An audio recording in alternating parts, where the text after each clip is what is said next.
Good morning, everyone. Thank you for joining us for what we believe will be an insightful and engaging program. My name is Amber Stinger, and I am co-president, along with Ellen Miller, of the League of Women Voters of Johnson County. Our organization was created just 6 months before women won the right to vote. Our mission then, as it remains today, is to educate and engage voters and to encourage active participation in our democracy. This is the first time we've used Zoom webinar for one of our main events. I'd like to ask for your forgiveness in advance for any glitches that we may encounter. We definitely appreciate your patience and understanding as we proceed this morning. Here's our plan for next, please. Here's our plan for today's discussion. We have two incredible speakers ready to share their experience and insights with us. We'll follow their presentations with a question and answer period. We'll end the event with some important organizational announcements and share ways for you to help us get out the vote in the next few weeks. Next. To help our event run smoothly, we want to go over a few things. First, this morning's the meeting is being recorded, and we will post it to our YouTube channel in the next few days. Second, all of the attendees are muted.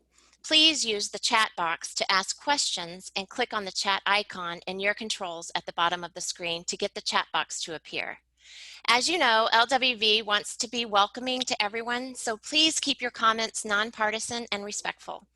If you would like to see captions, click on the closed captions in your controls. Depending on your device, it could be spelled out or it could be in the CC icon. One last thing, you may want a pen or pencil handy for one of the exercises during Dr. Hendricks' presentation. Now, I'd like to turn it over to our co-president, Ellen Miller. Well, good morning, everyone. It's a pleasure to be with you, and especially want to say thanks to Amber, who is our producer for our first ever virtual Saturday program. Just one announcement before we get going today, and that is that there will be the second Souls to the Polls car caravan on October the 10th. Sign up on the website. Now, you know, today's program exists because of our league's diversity, equity, and inclusion transition journey that's being led by two members, Mary Lou Jaramillo and Ann Sanders. Words truly cannot say thank you enough for your insights, your leadership, and your time over the last several months. We have two expert speakers with us today. I'm delighted to present to you Mr. Juan Rangel Jr., Director of Family Engagement at SCHOOLSMARTKC, and Dr. Andrea Hendricks, Senior Executive Director for Diversity and Inclusion Strategy at Cerner. Mr. Rangel, welcome. You are our first speaker.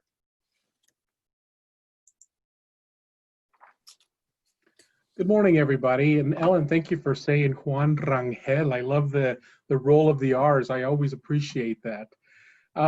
Again, good morning, and thank you so much. I appreciate being a part of Call to Action, your personal exploration with diversity, equity, and inclusion. And personal is really where I'm going to take our conversation today. Later, you'll hear from Andrea, who will share her piece as well. But I'm going to share mine in terms of stories, my own experience in this journey, my own exploration around diversity, equity, and inclusion. I have said the wrong things in my history. I have done the wrong things. I have thought the wrong things. And I share that with you today because it's not an easy journey sometimes in trying to understand the issues of racism, sexism, heterosexism, ableism, religious bias. And so I want to be very clear that I also stand before you not prejudice-free. Today I'm going to be sharing some stories with you about my family and many people that I love in my life, and especially my parents, who are wonderful people. My dad's passed, and someday soon you may see me with my mom somewhere. But there are things that in my cycle of life that I have learned from them along with people who love me or people or institutions that I was a part of. So please know that the things that I'm sharing with you today puts me kind of in a vulnerable position. But I do that because I want to make sure you know that I stand with you, not prejudice-free. And at the same time, I'd like for you to consider your own exploration. Where do you stand? In my life, I can tell you, growing up, there are certain things that have been placed in this brain of mine, and those things continue. And I have to sometimes stop and think about what was I taught and what do I believe, what I believe. And so I'm hoping you'll be doing the same thing today.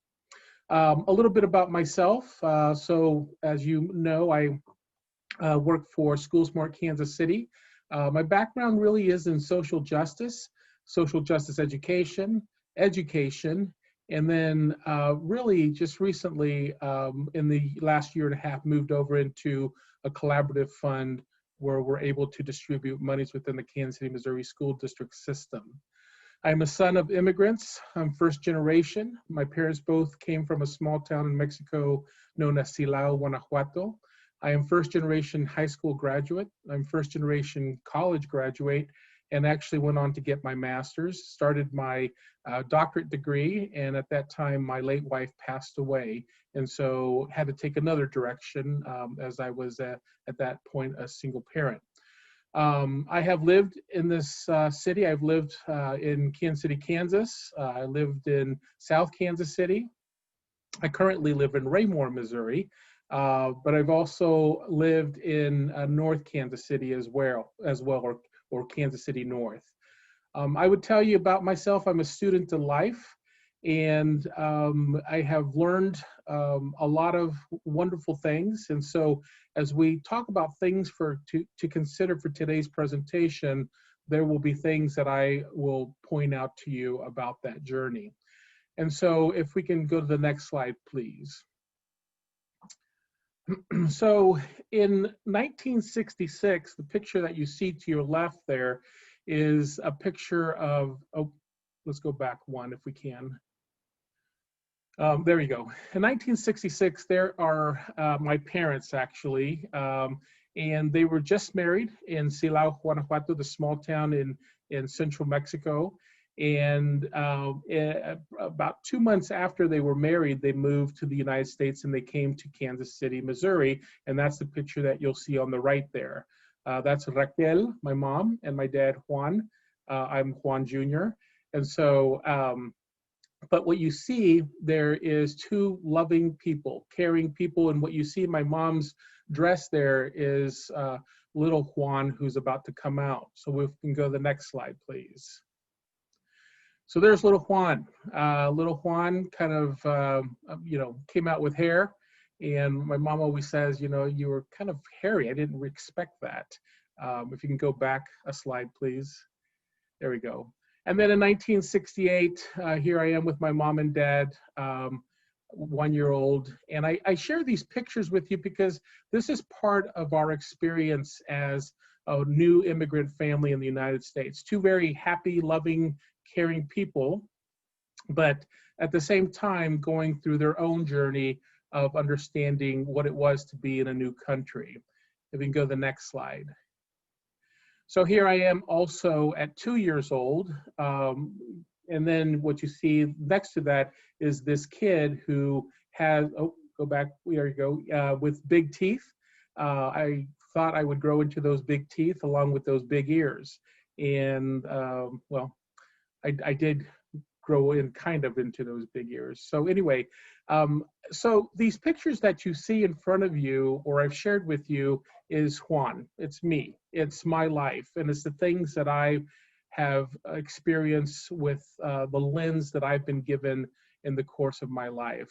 So I'll get back to that in just a second, but I want to go to the next slide here and talk about things I'd like for you to consider for today. Next slide, please. There you go. So the first one is determining a hierarchy of oppression is not helpful. So when we talk about a hierarchy and oppression, what basically I'm saying to you here is no oppression is greater than any other oppression. So one oppression is not better than the other one. Usually we look at oppression as the things that affect us in our lives. So for some of us, we've experienced racism more than other forms of oppression. Some of us have experienced sexism. And so again, not one is greater than the other. They're equally the same. Oppression is oppression is oppression. The next thing is all forms of oppression are interrelated. You cannot talk about racism without talking about classism.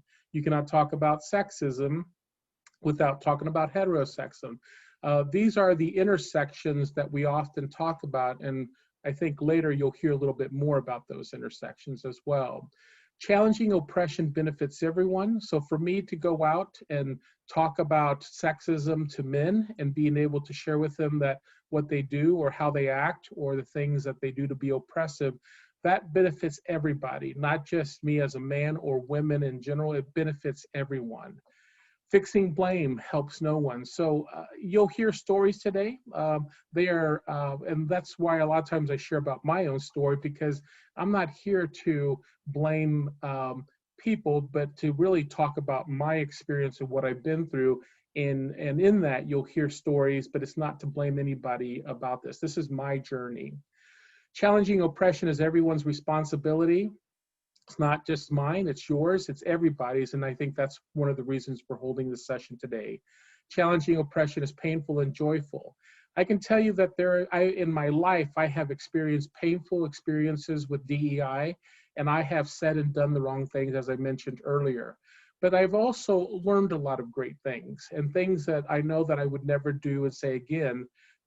And so with that, I want to challenge you to look at the pain that this is causing you in some ways and the joy that can come out of it as you try to tackle these issues that we talk about. The next is we can all each help to affect social change in spheres of influence. I have a good buddy of mine. He's a white male, and he has told me multiple times that he's been in situations with other males who have privilege where they've talked about things where it was demeaning or hurtful of other people, not only women, but people of color.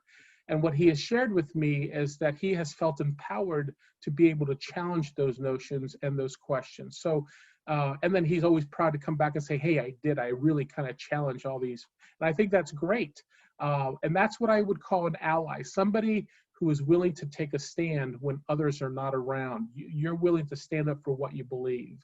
And then the last one is the more we know about ourselves, the more effective change agents we can be.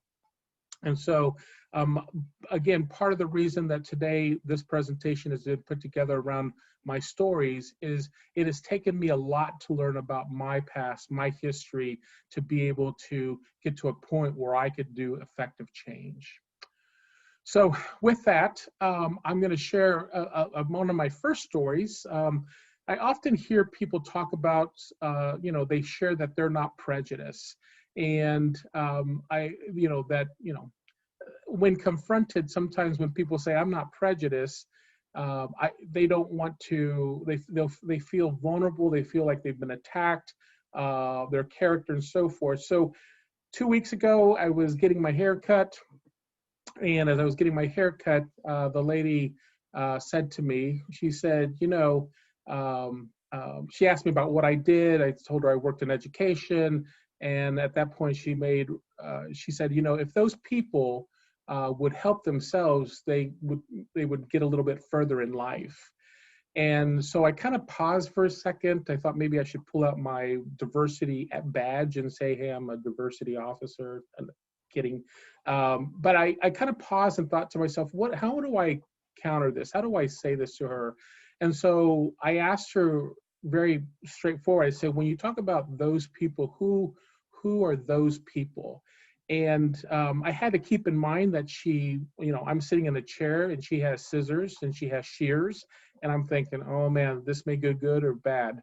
I may walk out with a good haircut or a bad haircut. But she paused for a second. She looked at me and she said, well, I'm not prejudiced. And she was very defensive. And you could tell that as she was sitting there thinking, she knew that she had, what she had said. But then she went on to say, I raised my Black friend's daughter. And so I understood at that point that she realized what she had said. She connected the fact that maybe what she said was not okay in terms of those people, and then the way that she saw those people. And so it was, by the time we left, we had a great conversation. I believe in the power of dialogue. I think we should always talk these things through. And so, we talked a little bit more about it. Again, I had to move on because she was waiting for somebody else to come and take my seat. But I know I will see her next time, and I know it will be a different relationship because now we've shared something that was a little bit hard for her and even hard for myself. So today, as I go into a couple of conceptual frameworks, I will talk about the cycle of socialization, the cycle of liberation. And then I realize that today I've only got 20 to 25 minutes to talk with you about these things. And so, but these are things that I teach in 16 weeks. And even then, it's not enough. I mean, we could talk years and years about this. But today I'm going to teach you about self-identity, oppression, privilege, cycle of socialization and liberation, and becoming an ally. So I'm going to ask you, as we reflect through some of these pieces, to think about, what did you learn growing up? What were the messages that were given to you? What were the stereotypes? Maybe some of those words that are now we understand are hurtful, derogatory. Where did you learn those? How did you learn those? And how were some of these messages reinforced in terms of your life? Did you see these in your life as you were in school? Did you see them because you were watching TV? Is it now because you're in the workplace that you have seen these things in your life? So I'd like to go to the next slide, the cycle of socialization, please. In the cycle of socialization, here what I'd like to point out for you is a process here. And I share this with you because, again, in the cycle of socialization, we all go through being socialized. And I'm going to make it bigger here so I can see. There's a beginning. Again, we are born into this world. None of us are born with prejudice. None of us are born with bias, but somewhere we learn that. You'll see the next step, it talks about that first socialization. Well, where do we learn that? We learn that from the people who love us the most, our friends, our parents, those people who we see as our community. And then the next piece is they get reinforced. They get reinforced by those institutions we're a part of, as I referenced earlier, churches, schools, things that we watched on TV, legal systems, the government, business, and then again reinforced by culture. What happens then? You have these things that are enforced, they're sanctioned, they're stigmatized, they become part of everyday life. Some of us gain privilege. Some of us become targeted in this process, which results in that bottom circle there. You will see dissonance, anger, guilt for some, sometimes horizontal violence, which means we kind of take it out on people that look like us as well. Violence, crime, internalization of patterns of power. And then you have a choice. It's something where you can continue this cycle in the course of your life, or you can change. And that's part of the conversation today we're hoping that you'll take in is, how do you break this cycle of socialization? Some people say, well, I'm too old. I am the way I am, and that's just the way I'm going to be. And I'm going to say I disagree. I think that we can all change, and we can all challenge our ways of thinking and the things that we've been taught in our lives. Now, is it easy? Especially when you've done something over and over and been taught certain things over and over? No, it's not easy.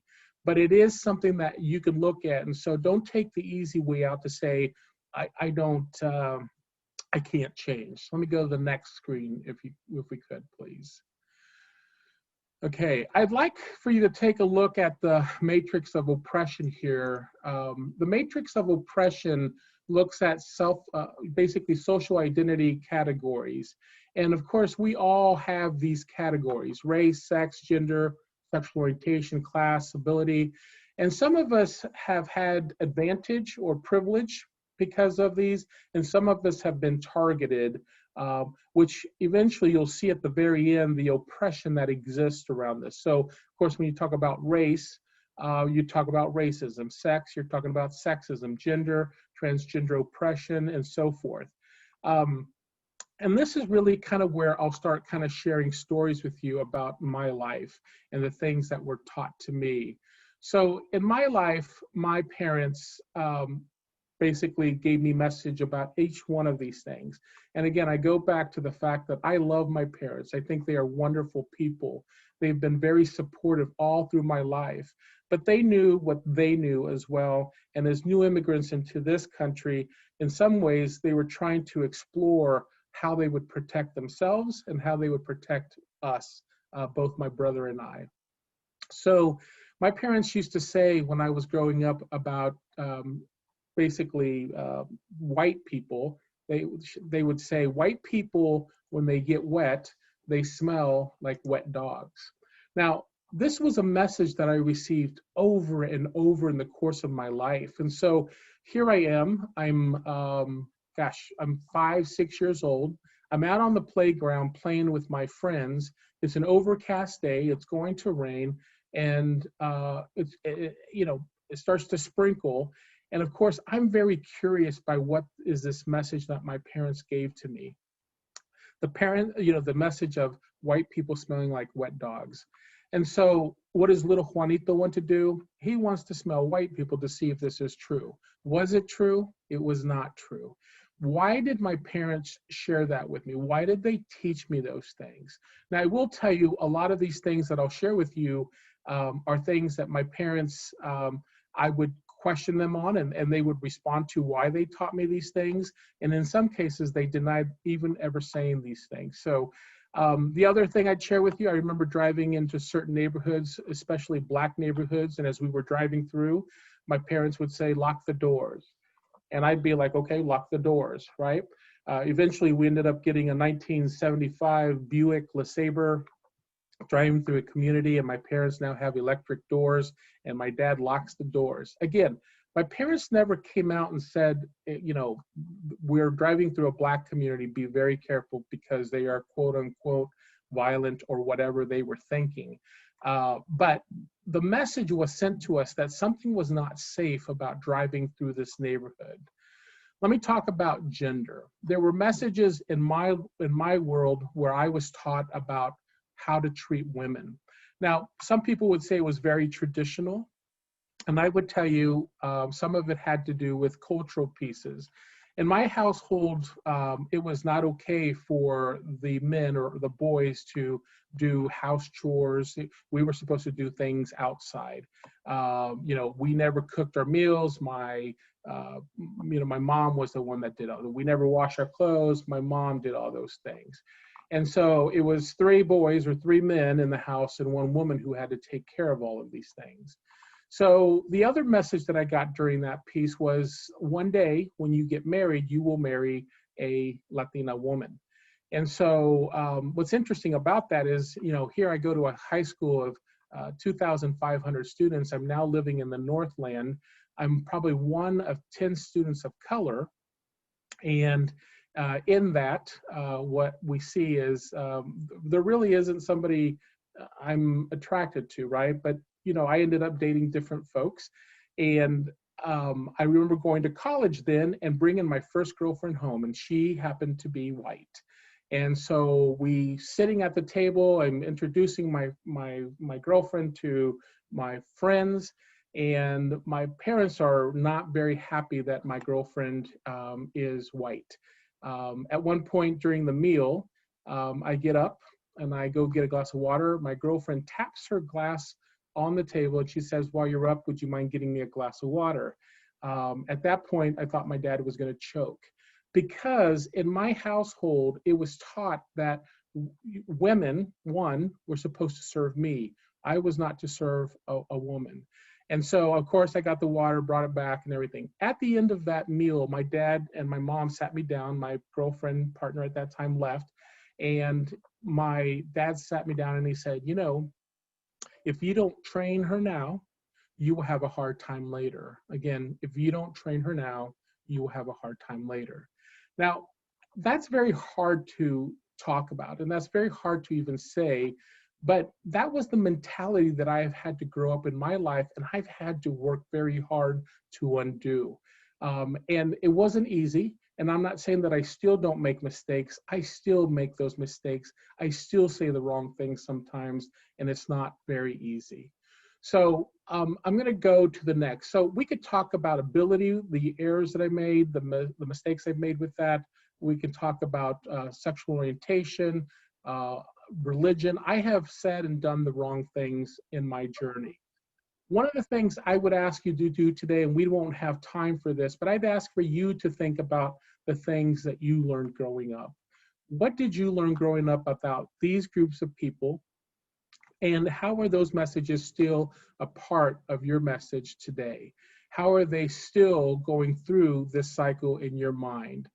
And then next, I'd like to go through the cycle of socialization, or excuse me, liberation. In the cycle of liberation, if you remember, I said to you, you can continue that cycle of socialization, or you could actually break it if you want to. And if you want to break it, you can get to this point here where you see the waking up. A lot of times there are things in our lives that wake us up, and we realize that maybe I haven't been saying or doing the right thing. And what that means is that you're ready to now start getting some education and some introspection. You want to do something about this, and then you reach out to people, and you're willing to kind of seek experience and exposure beyond what you know and are comfortable with. And then you go out and build community. You start talking to people that are different than you, and then you also start talking to people like you. You have white people talking to white people about racism. You have men talking to men about sexism. And then you start coalescing, you start organizing, looking at different pieces, a lot of what your organization has done for many, many years, and then creating the change, and then of course, maintaining it. Now, this seems, again, very theoretical, but in practice, I'm gonna tell you, it can be done. It is something that I would encourage all of you to consider. What is it that you want to do in your life that kind of helps move through this cycle of liberation? We'll go to the next slide, please. The next one. And one more. So what is it that we're asking? So one of the things that we're asking you to consider today is the characteristics of an ally. What is an ally? It's a member of an advantaged social group. And again, that's where you have to recognize, am I a member of a privileged advantaged group in this society? And then am I willing to take a stand towards social injustice? I understand what your organization has done, has fought the rights for women for many, many years. But that is an area where it is of comfort. Where are there areas where you're not comfortable, maybe around race, maybe around sexual orientation, maybe around religion, and how do you get into that and start understanding it differently? An ally tries to continue learning and seeking ways to make that change. I won't read this whole thing to you, but we'll go into the last one, which talks about specific pieces there. If we can go to the last, please. There we go. One more. If we can move to one more. There we go. So the one thing that I ask for you to consider today, and these, again, I won't read through these all of them, but I'll point out a few of them. The first one talks about works to understand their own social identity and other groups' identity. So again, this is your journey. That's what we're calling it today, your exploration. Take time to understand who you are and the experiences that you have. What did you learn growing up, and how are you willing to change? If you're willing to change. And remember, these things are interconnected. If you deal with one, which may be sexism, they're interconnected with racism. How do you make sure that you make that tie to racism, and how do you work to change that as well? The other one that stands out is listens and respects perspectives and experiences of targeted groups. I think that that's the basis of this organization that you're a part of.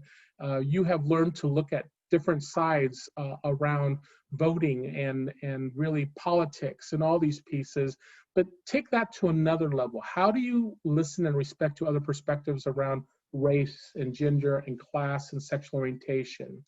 Are you willing to take risk? Try, new behaviors, act in spite of your own fear and resistance and other members of your advantage groups.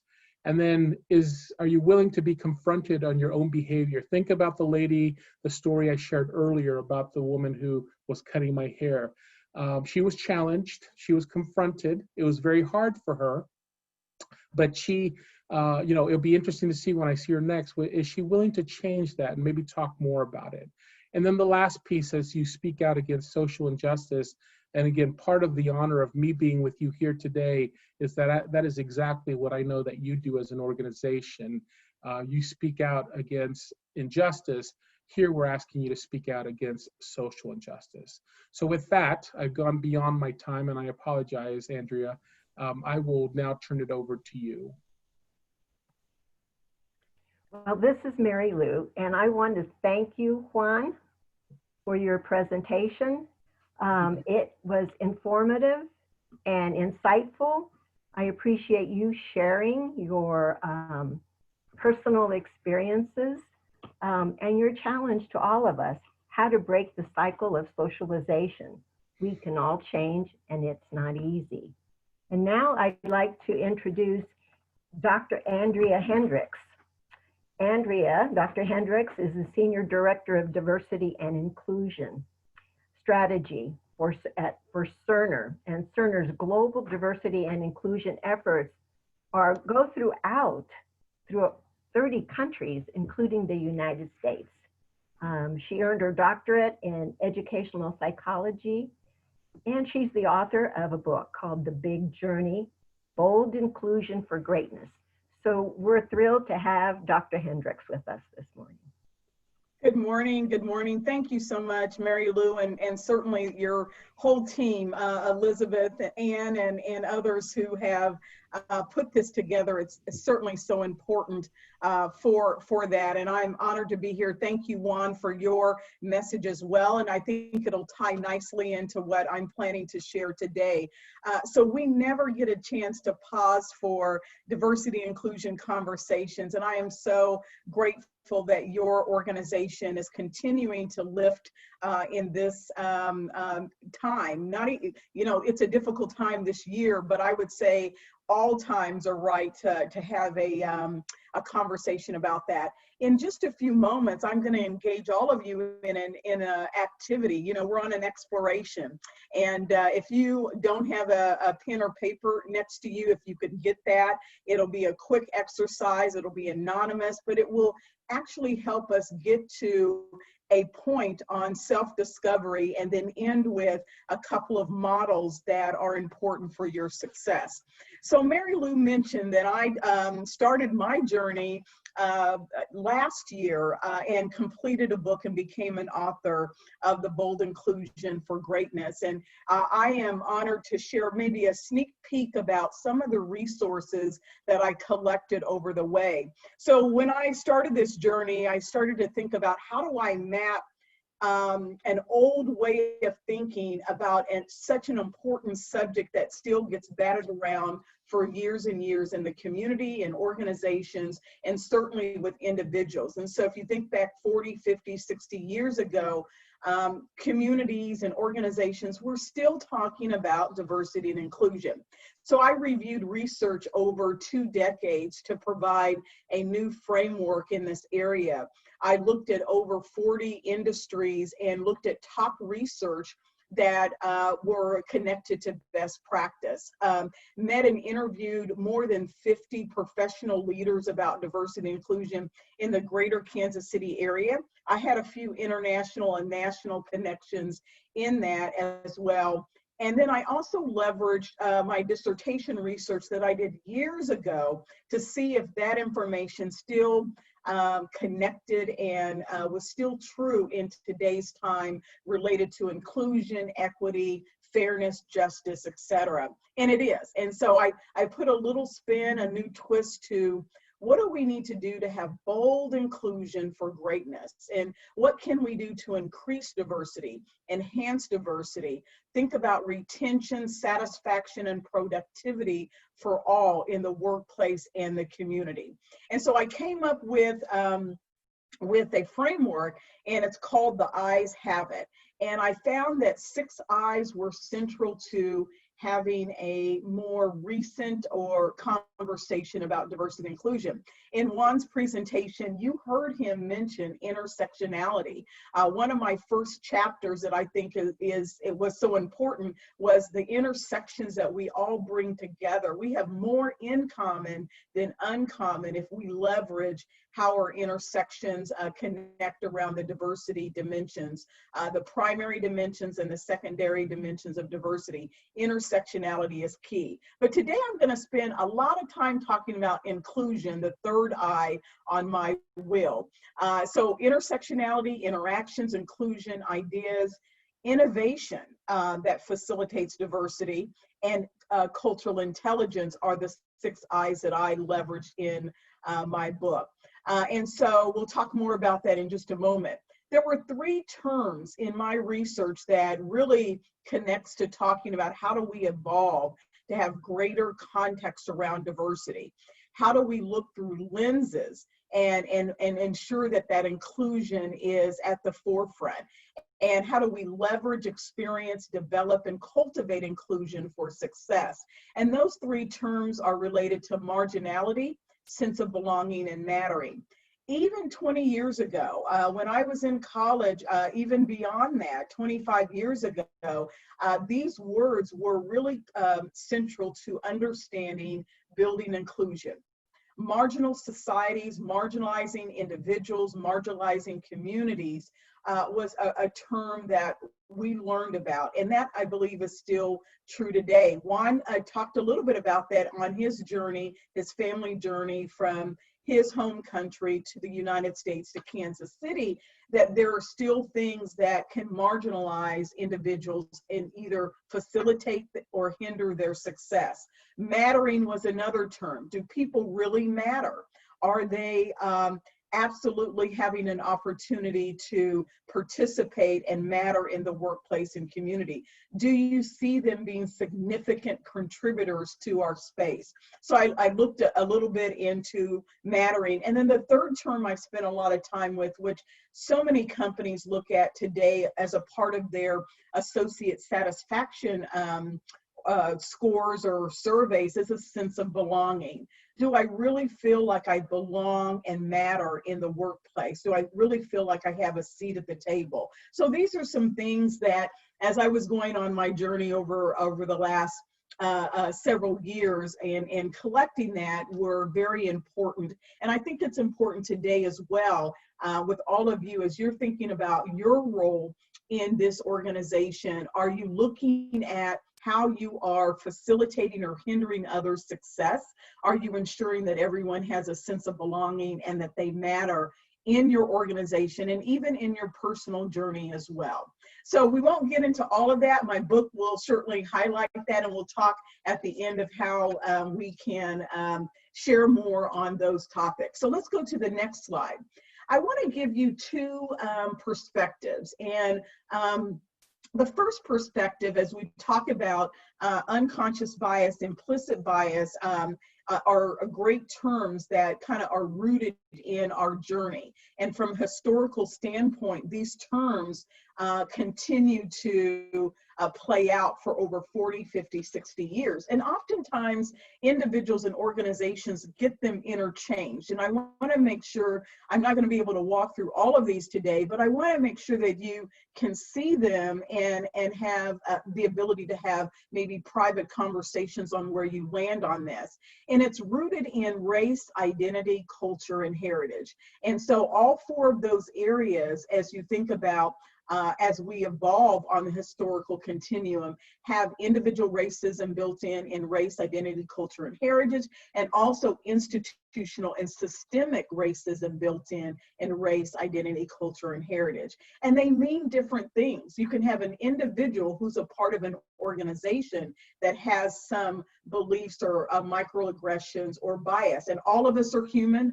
All of us have bias. Juan talked a little bit about that on his journey with his parents and family members. We all have that. So how do we, look at our individual lens and ensure that we are minimizing and reducing bias. And then individuals can be a part of an organization and have institutional or systematic racism and patterns that contribute to the oppression, the structure that Juan talked about as well. So all of us have bias, and it's what we do with that knowledge to minimize and reduce it.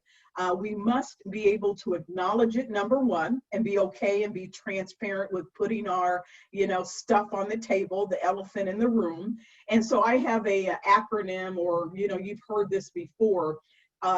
You have to see it first, then you have to do something about it, number two, in order to get different results. You can't get and gain different results and have different insight if you're not willing to first take the individual journey to see it, do something about it, and then hope to get different results. So I leave this slide with you just to say that, and we're talking about terms, and we're talking about elevating best practice.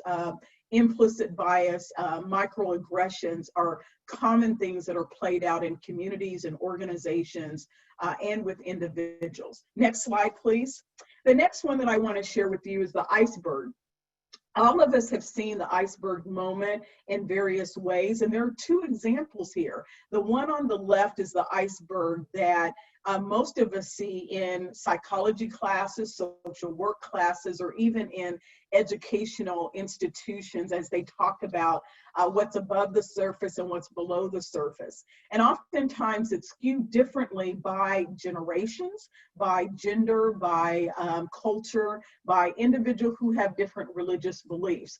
And most of people on the left see that iceberg and they say, there's really not a lot going beneath the surface. What's everybody talking about? Why are the people of color or even women indicating that there's something more profound? I'm not seeing that. I'm able to get around my iceberg. I'm able to navigate effectively in today's society. I'm able to get a job. I'm able to grow my career, my business. I don't see what the big deal is related to the iceberg that I see.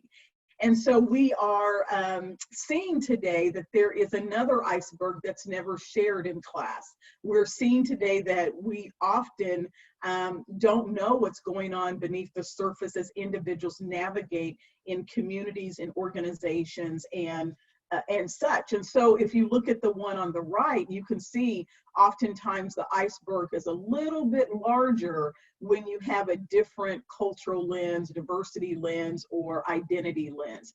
And I'm not going to go through all of this because Juan really laid it out with his socialization and his liberation slide, but that you can see that people who are going through life on this historical continuum with race, identity, culture, and heritage, their iceberg may be a little bit different. And it composes with different levels. And I put racism here, and race is really the first, when you think about in the 40s and 50s, when we started talking about more corporate opportunities for diversity, and civil rights and equal pay, that's when we started to see it being more introduced in communities and in organizations in a profound way.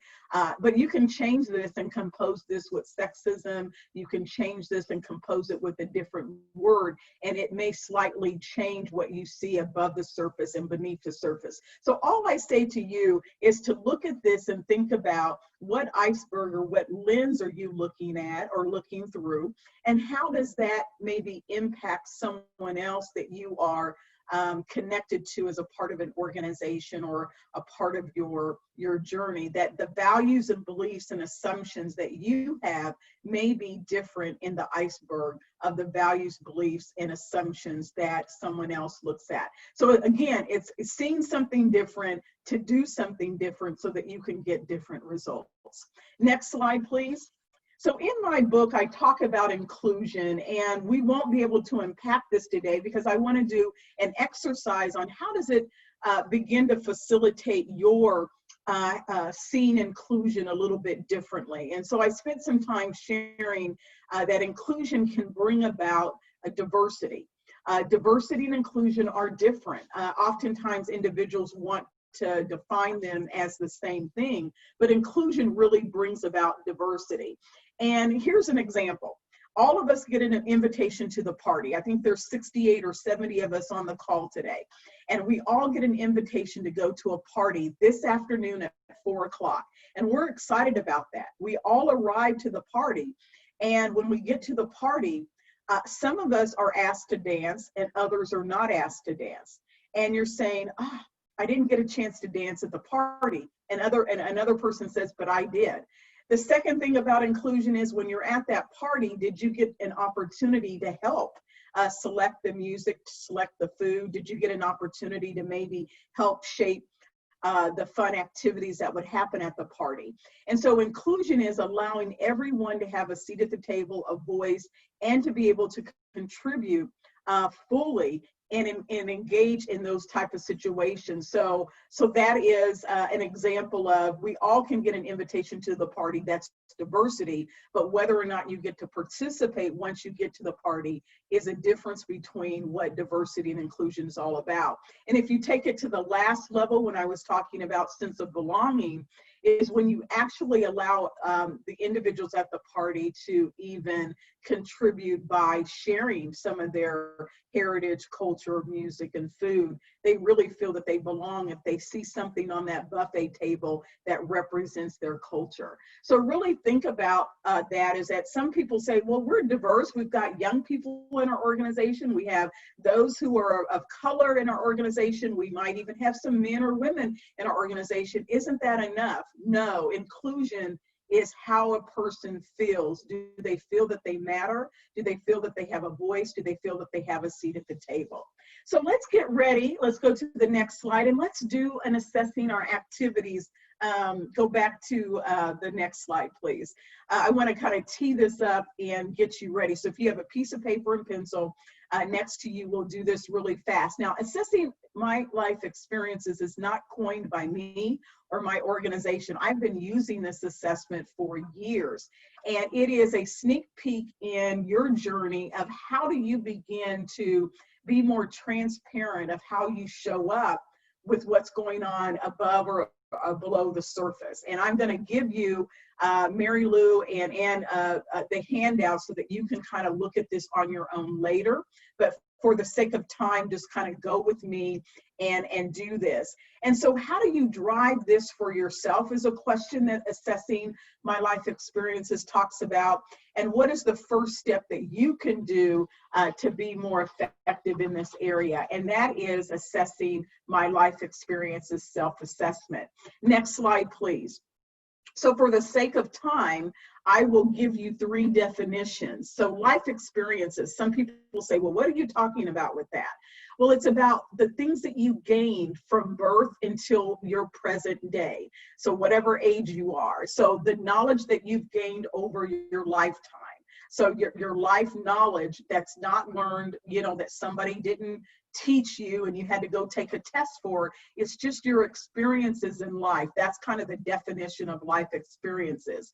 So you're going to rate yourself on 2 things. You're going to rate yourself on, have in the past your life experiences been more monoculture, mainly your culture, or has it been more multicultural? Do you have a much more open, you really adopt your own culture worldview experiences, or you also even accept and adopt other culture and worldviews? So there's really two areas to assess today. On your scale, on your piece of paper, I want you to write 1, 5, or 10. The number 1, the number 5, or number 10. That is your score. When I read a question to you, you're going to score yourself a 1, 5, or 10. 1 means you really operate out of mainly one culture. You really don't have a lot of diversity related to that. So give yourself a 1. 5 is somewhat multicultural, cultural, that maybe there's a little bit of diversity in there. And number 10 is very multicultural. I know that when I do this and when I did this, it was a very multicultural life experience. That's all you get from me today because I don't have a lot of time to dig into this. So let's get started. Stay on this page. Please don't move to the next one. So I'm going to read 20 questions really fast. All you're going to do is privately score 1, 5, or 10. and then I'll reveal what they mean at the end. And then, you know, I'll share with Mary Lou some of the documents so that you can delve into this deeper with yourself or your family or this organization. So monoculture is, again, mainly one culture. Multicultural is multiple cultures, multiple viewpoints. So get started. Number one, your family origin. Is your family origin more monocultural, somewhat multicultural, or very multicultural? All you have to do is put a 1, 5, or 10, and we'll keep moving.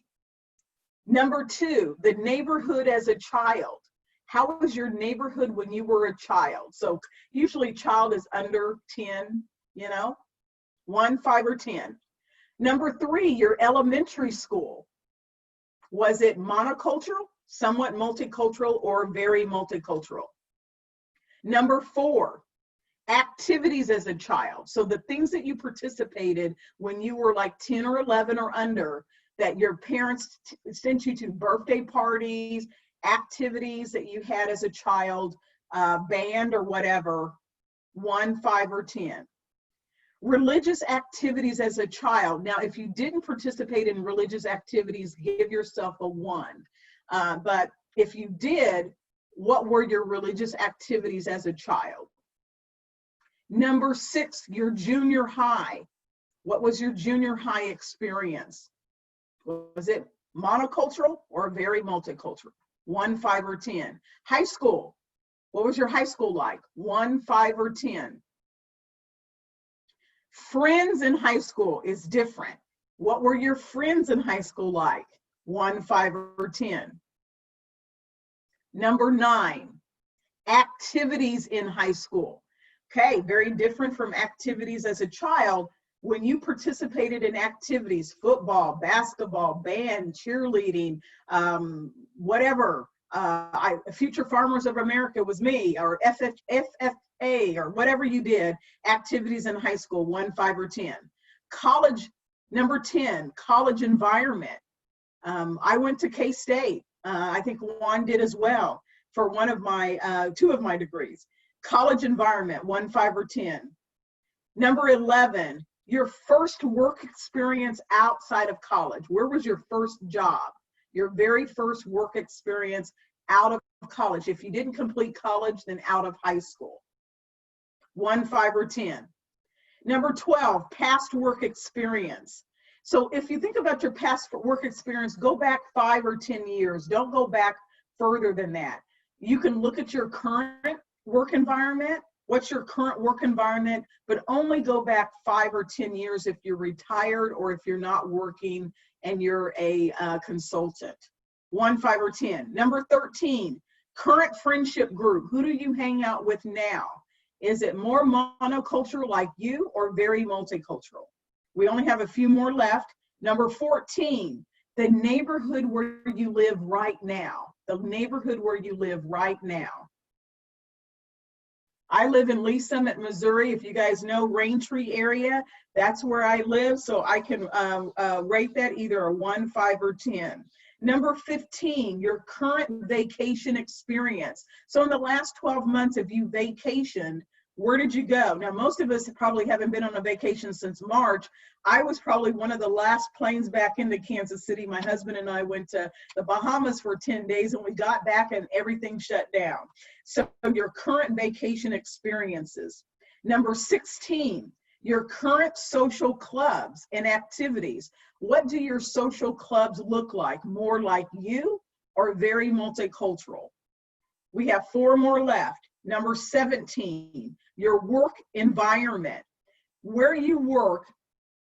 So earlier I talked about work experience, okay? Now I'm talking about your work environment. So just my team, if you look at just your team, if you have 20 people in your division or 10 people or 5 people, what does your current work environment look like? Number 18, your social group at work. So when you're at work, who do you socialize with? With more people like you, only women, only men, only African American, only Caucasian? What's your social group if you were to go to happy hour? 2 more left. Your current mentor or sponsor. If you had a mentor go-to person, Who is that? Do you have multiple mentors and sponsors, and are they diverse or not?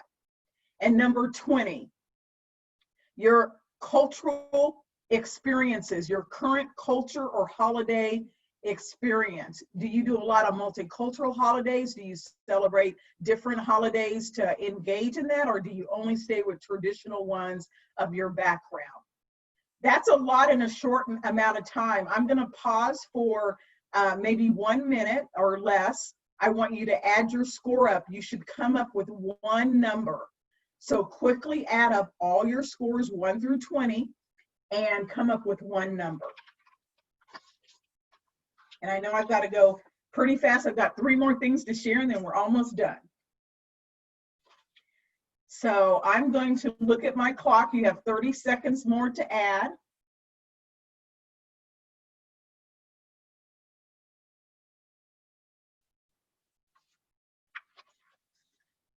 So while you're adding, I'll share this. Don't go to the next slide yet. I'll tell you when to change because it's going to reveal the level. The key to this is knowing your life experiences can shape your worldview, even as young as a child, that sometimes the things that you're doing now are very impactful from what you learned from past experiences. Those may not have been able to be influenced by you because you had a parent, grandparent, uncle, aunt that shaped that. But then as you grow older in life as an adult, your life experiences are really connected to your choice. So 3 things on this. The key to improve social acceptance and integration of people of color or diverse backgrounds, you really need to understand your life experiences and how they play out into your behavior. You have a choice. You can choose to change to be inclusive or not. It's easy to increase and enhance and move the needle if you do something and practice things that influence your behavior and create action. You have to have the willingness to influence your behavior. You have to have the willingness to change and create action. You can't continue to say, because I was born and raised this way, this is how I will always be. Go to the next slide and let's reveal. So if your score was 1 through 67, you still have more of a monocultural mindset, and there's an opportunity for you to grow. If you score between 68 and 134, you have a somewhat multicultural mindset and you still have an opportunity to grow, but that's where most people in the country are. The majority of us are right around somewhat multicultural mindset because we have more technology, we have more things going on that kind of connect us to that. And then if you scored 135 and greater, you really have a multicultural mindset and you're doing some great things to increase that. I would say this as I close out this exercise. I know I'm going really fast. There are several layers to this, that this is just the beginning to score, is that once you get to multicultural mindset, you can easily slip back to monocultural mindset if you don't practice and hone inclusive behavior. Let's go to the last 2 slides and let's talk about a call to action on how you can do that. So here's 2 things on this slide that I'll leave you as a gift. One is the 4 Bs and then the engagement model. The 4 Bs are all about breaking, bridging, bonding, and belonging. That you have to break first and know who you are, and that's kind of what we do with assessments. Get some insight about how you show up and how you are treating individuals across the intersectionality. And then you can begin to bridge, bond, and then hopefully belong. There is an institute, Berkeley, a college in California that is called Othering and Belonging Institute. Fabulous stuff on how do you break through and bridge, bond, and belong for greatness. And then I left you with an engagement model on 5 steps that you can look at. Increase your understanding like you're doing today, enhance knowledge, expand your awareness, influence your behavior. We cannot change behavior, we can only influence it, and then start creating meaningful actions for change. So I'm going really fast on this, but I'll leave this with you. Let's go to the next slide. So the last slide that I want to leave with you is about how do you get real? It's an acronym on recognize, explore, act, and learn. It is a call to action that we don't have time in this country, in this community, and I hope in your organization, to not be real about the importance of inclusion. We have to change our mindsets. We have to change from being monocultural focused mindset to much more multicultural mindset. So you have to recognize where you are. You have to be willing to explore where you want to go. You have to act now, and you have to be willing to continue to learn and be on this journey for success. So again, not able to go through all of these because of time, but I'll leave them with you, that my call to action to you is to engage and to get real, to really manage your blind spots. All of us have them, and to do something to be effective in that area. So we'll go to the last slide, and I will turn it back over to Mary Lou. If you want to reach out to me, take a picture of this slide, or you can get a copy of the PowerPoint deck, and certainly would love to have a conversation with you. You can certainly get a copy of my book, and we can continue the dialogue. Thank you so much for allowing me to be here today. I will turn it back over for the sake of time. Have a great day. Well, I'd like to thank each of you for these ideas, and for us to really, ponder and to really explore our own personal biases. And what I'd like for everyone to know is that the League has been on this journey for some time, but we have become intentional in this last year or so. Our national organization said we have worked, for housing. We have looked at social injustice and worked against it, but let's be very intentional. And the two of you, Mr. Rangel, Dr. Hendricks, have helped us, to continue on this journey. We are going to begin our question and answer, and we've been collecting our questions and answers, the questions along the way as people have entered them into the box. We only have a little bit of time, about 15 minutes. I know both of you have another engagement, and we want to be respectful of your time. We're appreciative of the time that you have given us.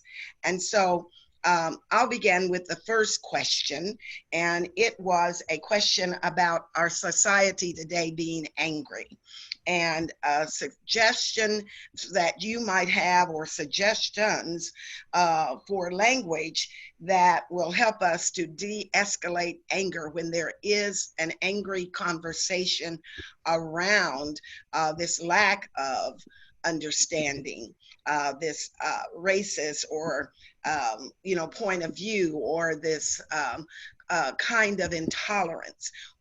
How, if the language has turned angry, how do you de-escalate? Give us a couple of suggestions, each of you. So I'll share something that I would encourage, and certainly I'll share that what Cerner's doing that is important. And so I'll start with my perspective. I think we have to be comfortable with getting uncomfortable.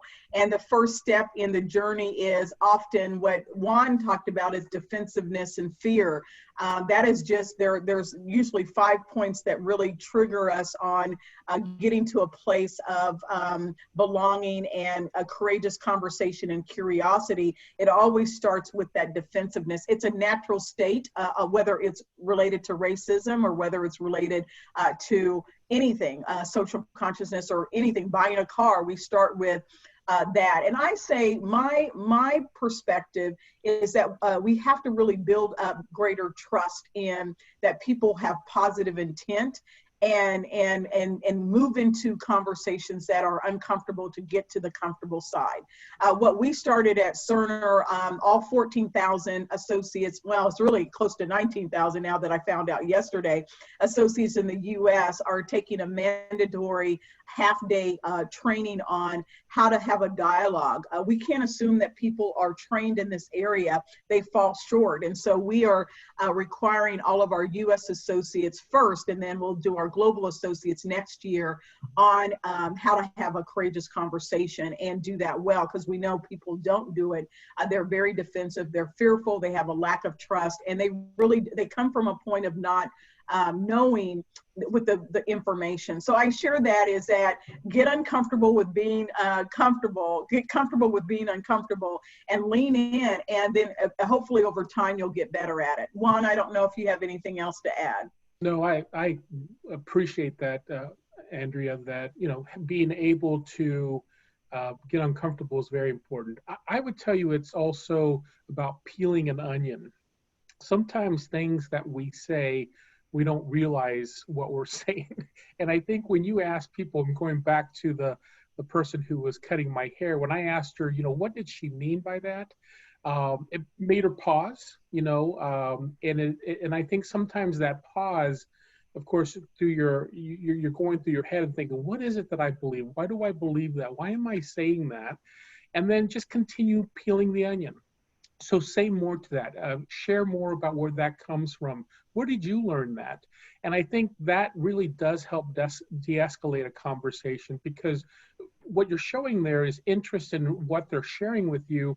But for some, what I've learned is it becomes an aha moment for folks where they're like, maybe what I'm saying is a little bit off here, and maybe I need to really be open to hearing what the other person has to say as well. So I would say peel the onion, ask a question. And what I have learned also on my end is it gives me a better understanding where they're coming from and why they're saying what they're saying as well. So dialogue is powerful, and be willing to be uncomfortable as well. All right. I have a second question to ask. Institutional racism seems to be manifested in education, employment, and housing, and others. How can individuals make change or changes in these areas using an anti-racism perspective? Ooh. Wow. Juan, you go first. I have a solution. I think the folks on the call really are empowered to help shape this, but you go first. Yeah, Whose I'll be. responsibility is it? Yeah. Yeah. No, first of all, a great question. Yeah. And I agree with you, Andrea, that whoever asked that question is empowered, which I love. Here's what I see as the reality that I see within my world is that there is policy and practice in these institutions that are historical, and to understand those policy and practices are critical enough to be able to challenge them and why they still exist. I taught at a college for 16 years, and we operated for maybe 100 years in the same way because that's all we knew. And then people started asking questions. Why are we still doing these certain things? And is it possible that maybe these aren't the right things? And maybe we just need to use our voice and ask the why. Why is this going on? So I just think that becoming aware of what those policies and practice are, having conversations about them, and then building community around that as well. Because one person, it's a very difficult thing to move. I'm not saying that's not possible. We know it's possible. We've seen individuals that have made great strides. But I would also say to you, build collective thinking around that, and maybe get some learning from that in terms of, you know, what they know, what you know, and then how can we help move this forward or bring awareness to where this is a concern. So I look at it two ways, and I'll add on to Juan. It's accountability and ownership, and that certainly organizations and communities must have individuals or a office to really manage this and not leave it for chance.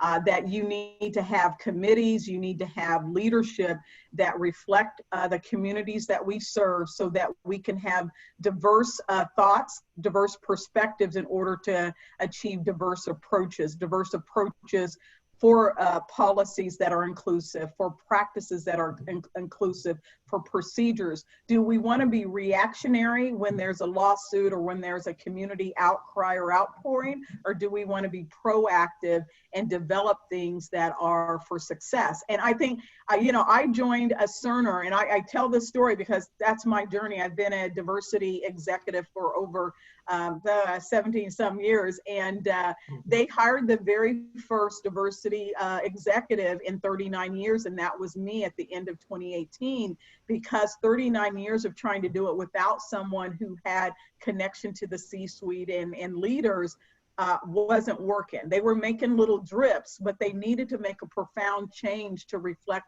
the communities, even internationally, that they serve.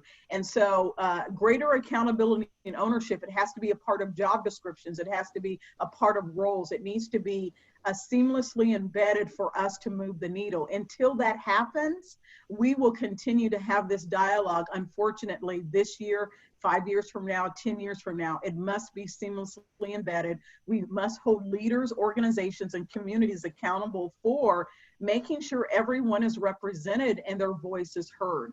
So that's where I sit at the day. We should not have jobs. I'm sorry, Ron, but there shouldn't be diversity officers or organizations at all. We should work ourselves out of that if it's seamlessly embedded. I agree. All right, next question, and it has to do with something that stalled when we were having a conversation and doing a training. Mary Lou and I were with the leaders of our organization, and we talked about having a conversation and beginning to build allies, especially the view is that the heavy lifting has to come from the majority population or the white population. So the question that was asked was, how do you begin this conversation and enlist allies? I'd like to hear the response, because it was difficult for some of us. Yeah. One perspective, I know Juan has a lot on his slide deck about allyship. You don't have to be one of to support.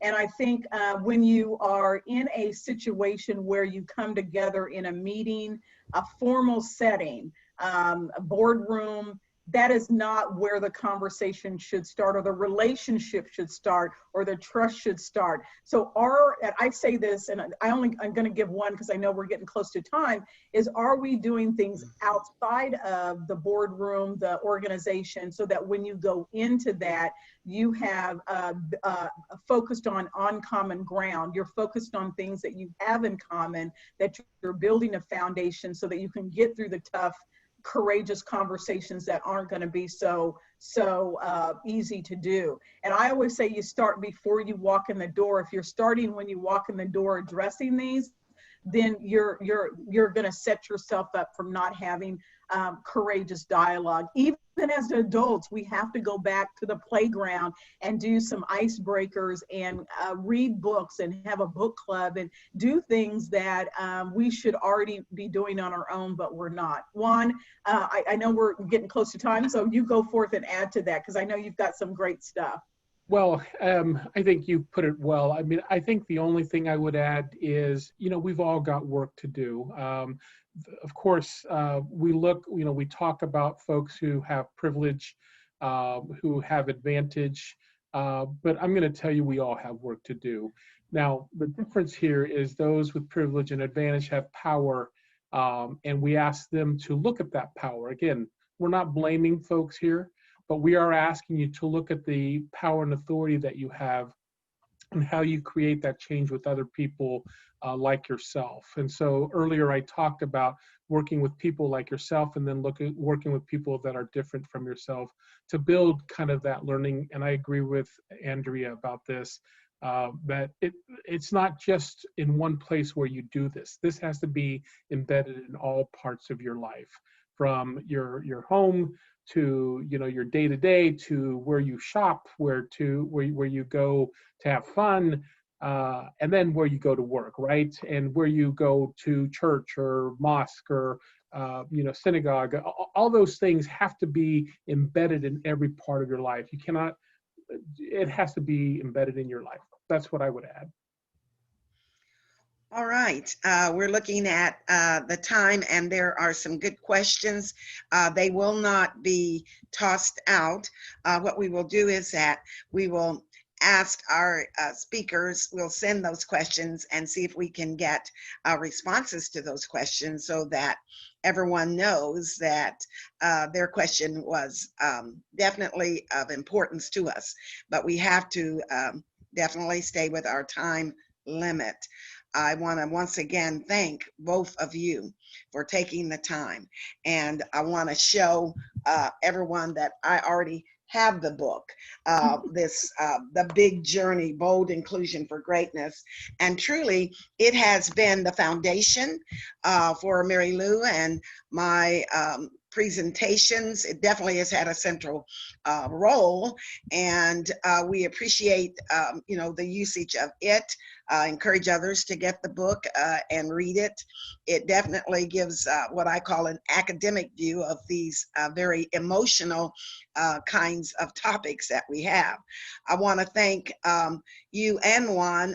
First, he was willing to be vulnerable. Each of us has to be vulnerable and order to move ourselves toward this bold inclusion that we're all seeking and making our society better.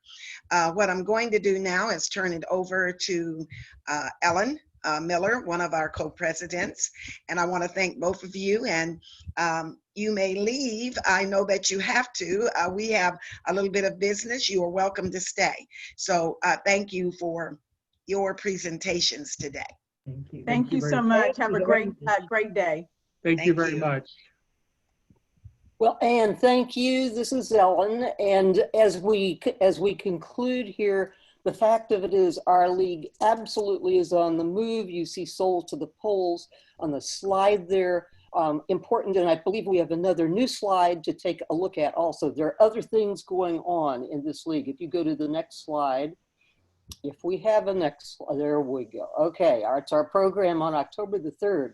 It's about voting, voting protections and election security. And by the way, every one of you can sign up to distribute posters, address postcards, put up signboards. There will be a feedback survey for this program that will be coming very shortly.